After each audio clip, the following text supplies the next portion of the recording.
Pakistan cricket team کے کپتان بابر اعظم ایک اور سکینڈل کی زد میں آ گئے ہیں۔ ڈیلی پاکستان گلوبل کے مطابق ایک خاتون کی طرف سے بابر اعظم کی تصاویر اور ویڈیوز انسٹاگرام پر پوسٹ کرتے ہوئے دعویٰ کیا گیا ہے کہ وہ اور بابر اعظم ایک دوسرے سے محبت کرتے ہیں۔ انسٹاگرام اکاؤنٹ پر خاتون خود کو عیشا بابر اعظم کے نام سے متعارف کرواتی ہیں۔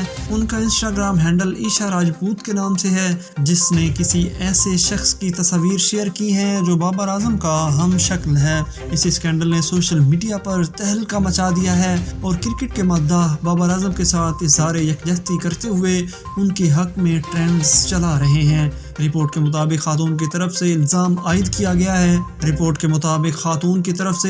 عائد کیا گیا ہے کہ بابر اعظم بیک وقت کئی لڑکیوں کے ساتھ تعلق میں ہیں۔ خاتون کی طرف سے شیئر کی گئی ایک ویڈیو میں بابر اعظم سے مشابہ شخص کسی خاتون کے ساتھ فون کال پر بات کر رہا ہوتا ہے۔